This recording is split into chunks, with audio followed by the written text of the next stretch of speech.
Pour ne rater aucune de nos vidéos, n'oubliez pas de vous abonner et d'activer la cloche. Tom Melo n'a jamais soumis son idée à débat Au sein du parti? au sein du parti. Même Pourtant, moi, il dit avoir consulté. Il dit même nous avons- moi, il n'a jamais discuté avec moi. C'est venu de lui tout seul, président? Ah, ben, c'est pas lui et certains de ses amis, peut-être. Mais en tout cas, ça n'a jamais été un débat au sein du parti. Ça n'a jamais été un débat. Et je vous le dis, et je le répète, cela n'a jamais été un débat au sein du parti. C'est de son propre fait. Alors, il a voulu être candidat. Bon, il est candidat. Mais vous n'appelez pas à voter pour lui. Hein? Non, non. Tous ceux qui sont candidats, nous n'appelons pas à voter pour eux. Mais, président, quand vous dites que vous n'appelez pas à voter pour qui que ce soit qui est candidat aujourd'hui, Oui. qu'est-ce que les Ivoiriens doivent comprendre? Qu'ils ne vont pas voter, qu'ils restent tranquilles chez eux, etc. Est-ce que ça ne risque pas d'envenimer la situation? Il faut que les Ivoiriens comprennent que Gbagbo Laurent n'appelle à voter pour aucun des candidats qui a mis. C'est ça. Président, ça veut dire un boulevard pour le président Alassane Dramane Ouattara. Peut-être. Peut-être.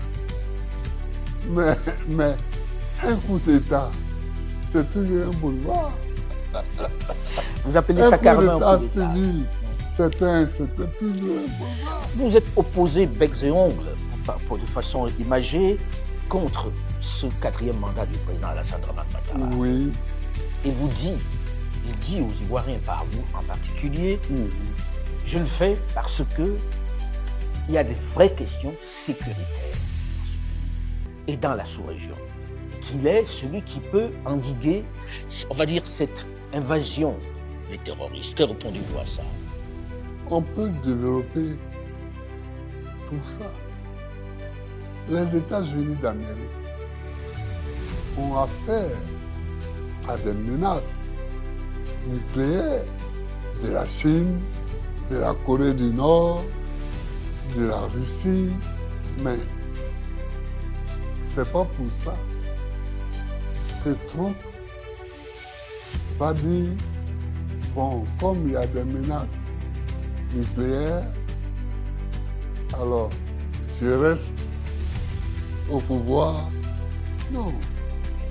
Cessons d'être nègres. Parce que c'est pour ça qu'on se moque de nous. Vous trouvez que c'est être nègre que de dire je Ah reste oui, aux affaires pour protéger mon pays? Oui, non. Je reste parce qu'il y a des menaces. S'il y a des menaces, un autre président élu peut aussi Faire face. s'occuper, faire face à ces menaces-là. Pourquoi ce serait lui, Ouattara, qui serait vraiment le seul capable d'être le Zorro, le Zorro de la situation? Peut-être parce qu'il comprend mieux la situation que les autres Oh et qu'il oui, estime que dans ouais, l'opposition, ouais. il n'y a pas... Mon œil. Et là, je vous le dis, mon œil. Mon œil. Alors, président, on Il dit y a aussi... toujours une menace contre un pays. Il y a toujours une menace. Est-ce que Mais vous avez le connu ces président- menaces, vous? Hein? Est-ce que vous avez connu ces menaces lorsque vous étiez... Mais moi, j'ai connu même la guerre. J'ai connu la guerre. Est-ce que la rébellion, ce n'est pas une guerre terroriste, ça?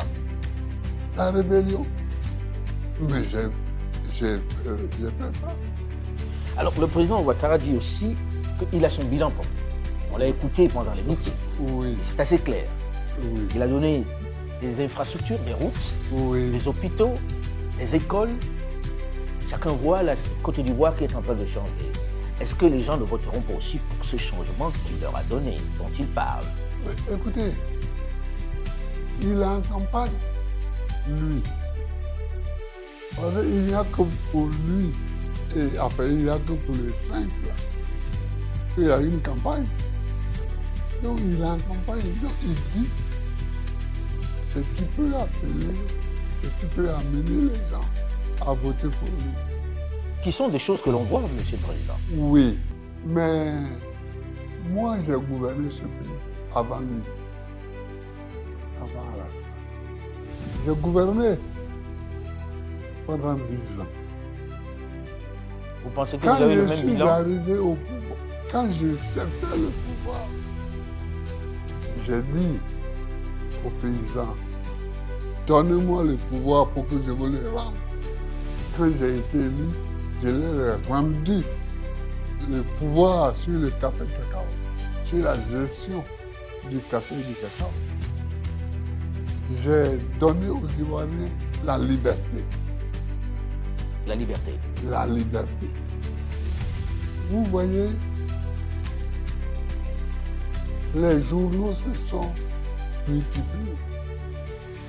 Et s'il vous plaît, je cherche un journaliste qui peut dire que Gbagbo m'a mis en prison à cause de mes écrits. Vous avez le sentiment mes qu'il y a un propos. recul de la liberté aujourd'hui? Ah oui, il y a un recul de la liberté. Regardez là, même quand je descendais pour cette interview, on annonçait les gens étaient arrêtés à Boafé, à Yamoussoukro, à Boaké.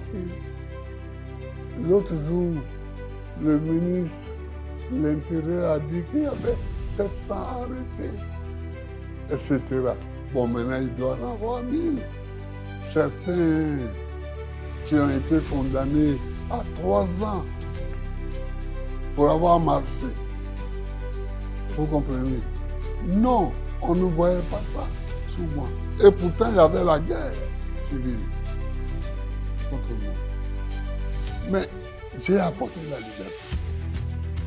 Je ne réagissais pas comme Alassane réagit. J'ai apporté la liberté ici. J'envoie souvent les gens à la Mata. Mais ils ne sont pas tous à la Mata. Donc, je ne sais pas encore exactement où sont les autres. Mais pour ceux qui sont à la Mata, en fait, qu'on appelle aujourd'hui le PPA, comme par hasard,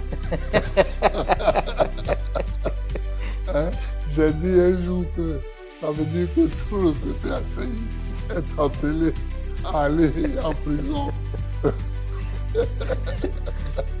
Alors, mais j'en vois souvent, chaque semaine, quelqu'un va les voir. On a des militants, mais on a aussi des gens qui ne sont pas nos militants et qui sont là-bas. Alors, il y a eu des amis, des camarades qui ont été arrêtés, des jeunes, et ils ont été emmenés à l'hôtel Sobroko où, disent-ils, ils ont été interrogés par un blanc barbu. D'où ils sortent?